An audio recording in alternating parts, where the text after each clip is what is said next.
What's up guys, this is Rabel and Happiness and welcome back to my channel. Hey!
For today's video guys, yan, nakikita nyo naman sa aking likuran, mayroon na tayong jealousy dito sa ating stop house na dito sa malapit sa may barangay ng Ukayan, no?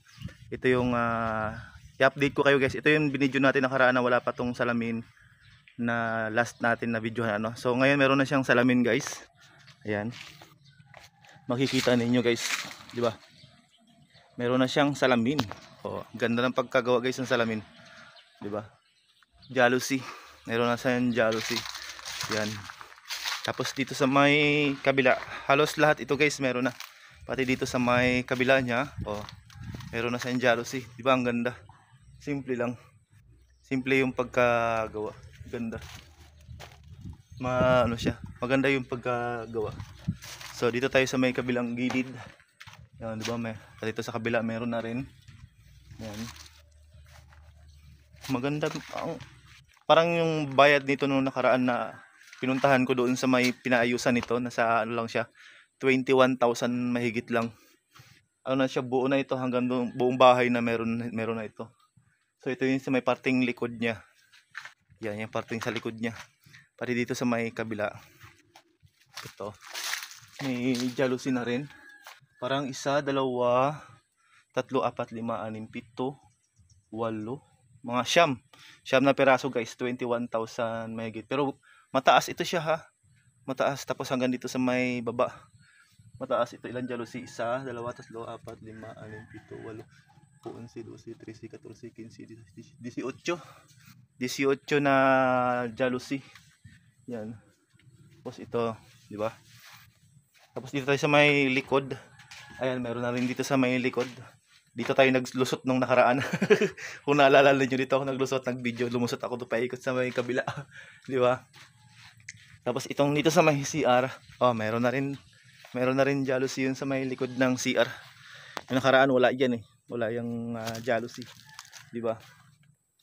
Yan, meron na rin dito sa likod. Nasa left part tayo ng likod, guys. Maganda naman siya. Maganda siya, di ba? Simple lang yung ano, guys. Yung stop house. Ganun. May maganda yung ng jealousy. Yung kulay ba niya, maganda yung kulay. Yan. Ito sa may kabilang gilid. Pasok tayo doon sa may loob, guys. Nakaabang na rin pala itong yung sa ilaw niya. Yan, papunta doon sa may kabila. Pasok tayo guys sa loob. Tara, pakita ko sa inyo. Diba? Pag nandito ka sa may loob, makikita mo yung buksan natin. Diba? Siya guys, buksan. Bukas na yan siya. Tapos yung wala, ganito siya. Pag hindi nakasara, ganyan siya. Pero pag nakabukas, ganito na. Kaya mas maganda pa rin. Hindi siya tawag dito masakit sa mata. Hindi siya masakit sa mata. So dito yung kanina, yung may kabilang gilid, meron na ring jealousy. Kulang na lang talaga ito kaysa may maganda na. So dito tayo sa may kabilang kwarto guys. Ito yung kabilang kwarto. Yan, may jealousy na rin siya. Meron na.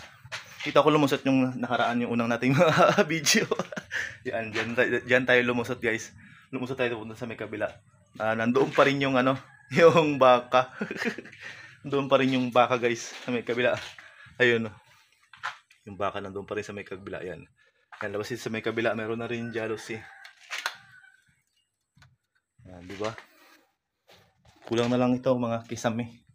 Mga kesame. Pag malagyan na yan siya ng kisame guys, maganda na yan. Yan. Tapos yung yero pala ano siya, nakadouble sa may taas. Ayun no, nakadouble yan. Kung mapapansin niyo yan, may dugtungan siya dito sa may kabila. Meron din pataas. Yan. Maganda ito pag na anuhan siya, na linisan na tapos nalagyan ng kisame. Sana kung may kisame ha. Yan. Tapos tara guys, punta tayo dito sa may kabilang kwarto. Dito tayo sa may kabilang kwarto. Malapit lang naman, kabila lang naman yung pinto ng kabilang kwarto. Tapos dilipat ka lang dito sa may kabila. Pinto na rin sa may kabila. Tapos dito tayo yan. Diba? Maganda yung pagkalagay ng jealousy. Maganda. Maganda. 21,000 yung bayad. Di ba maganda siya? Maganda tignan. Parang medyo may pagka-tinted yung kulay ng ano niya. Ng salamin. Oh, di ba? Yan mo sa ano, yung salamin sa may labas. Parang ano lang siya. Sa may kabila. Parang wala lang. Katulad sa may kabilang kwarto pag tinignan mo siya doon. Hindi mo makita yung sa may ano. Parang grabe kaliwanag. Grabe kaliwanag. Di ba? Yan, at saka ano, groundbreaking sana kami nung nakaraan dito sa ano na to, sa staff house. Ang problema, hindi natuloy kasi nagkasakit si Governor. Tapos ano lang daw ulit. Sabi lang ulit kung kailan groundbreaking para nasimulan na namin yung project. Tapos groundbreaking kami pag pag nagtawag na si Gob. So baka mga first week ng February baka itong first week ng February, second week, ano siguro mga first week na ng March, ganyan. Sa first week ng February halos natapos na natin yung yung lagay ng graba lahat. Nagko-correction lang tayo ng mga ng mga aggregates kung saan yung may mga area na kulang pa sa lapad, kulang pa sa tambakan, mga ganon. Tapos yung natin yung mga first week siguro ng March, baka magbuhos na rin tayo ng PCCP. Pag nakaumpisa na yan tayo ng buhos ng PCCP guys, dire-diretso na rin yan tayo makakabuhos kasi na yun, tawag dito, kailangan madugtong agad na natin yung mga buhos. So yung natin diyan, yung weather lang natin yung yung problema natin yan. Kung palaging maulan, kung palaging tawag dito, may bagyo, no? O ganyan. Talagang hindi natin maiwasan yan na ma-stop mo na yung mga mga trabaho. Katulad nung nakaraan yung nangyari dito sa atin sa Palawan, no? So halos 1 week yun siyang nag-ulan talaga. Halos walang pahinga yung yung ulan, At bumaha na nga dito sa ibang lugar dito sa atin sa Palawan. Ito yung sa ito nga guys pala yung picture na anuhan natin. Ito yung sa Puerto Princesa. Yan, tignan nyo. Lubog-lubog talaga guys yung yung part ng ibang sa puerto. Yan yung sa Puerto Princesa. Pagkatapos dito pa sa ibang lugar guys. Tapos ito pa guys dito sa may parteng tawag dito Hispaniola, Brooks Point. Yan yan. Makikita nyo guys, puro baha talaga sa mga ibang mga munisipyo dito sa lungsod ng Puerto Princesa at sa lalawigan ng Palawan. Halos lahat po yan guys, bahang-baha. Kaya po yung part ng Puerto Princesa nagkaroon po ng state of calamity, po. So sobrang yung halos lahat ng barangay talagang dumanas ng pagbaha, ng mga nadaan ng mga bahay sa tabi ng ilog, nagkantrasira, yung mga malalaking instructor na ang tawag dito, lahat ng mga sakahan, halos talagang nasira yung mga sakahan guys. So meron pa tayong iba dito guys na yan sa part ng Aborlan. Ito guys yung part ng Aborlan.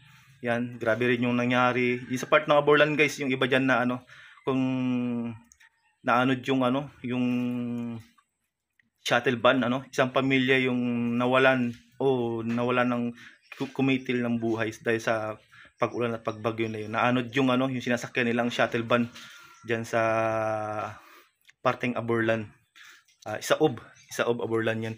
So ito pa guys yung iba guys na ano, yan, di ba? Halos baha talaga yan sa part ng Nara. Yan yung sa part ng Nara. Grabing baha din yan guys.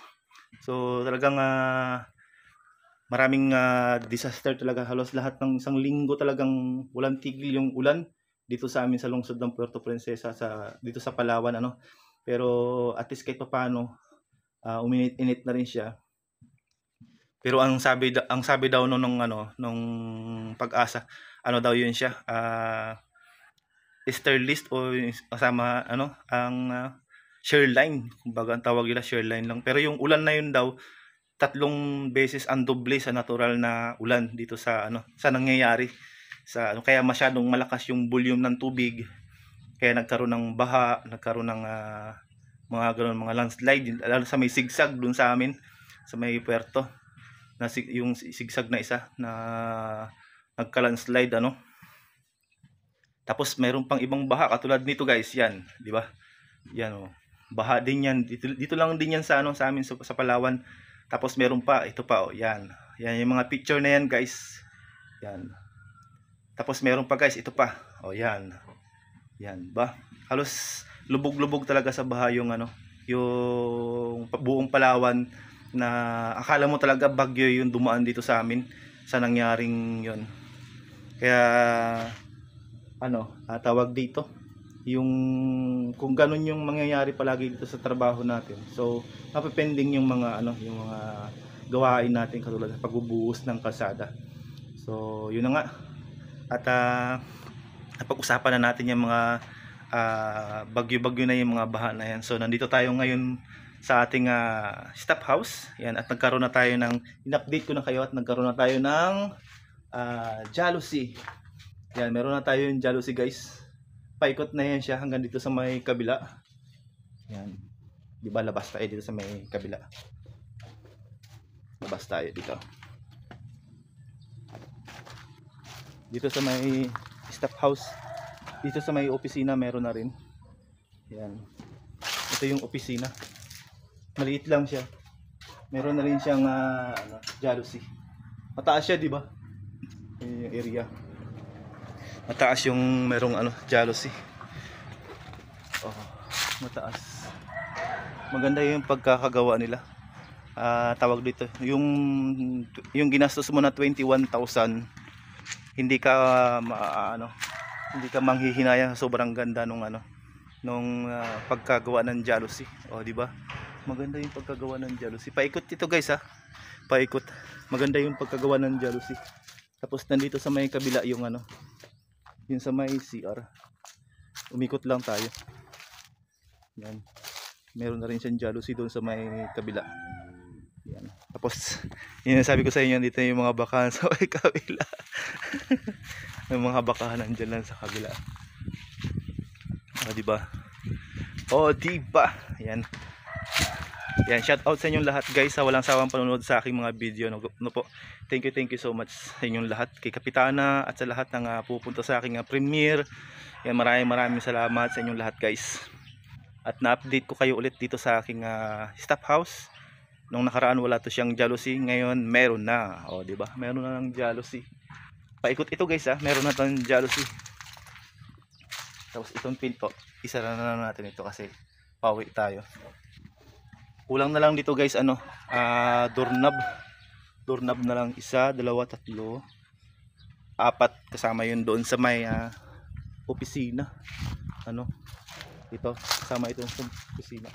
Bali 5 pala, kasama pa yun sa may CR, 5 doorknob. 5 doorknob pala siya. Yun, mga ganun. So guys, yun na, naikot ko na kayo dito sa ating in-update ko na kayo dito sa ating stop house na meron ng jalousie. Yan, maraming salamat sa inyong lahat guys. Thank you so much sa walang sawang pagsuporta sa aking YouTube channel.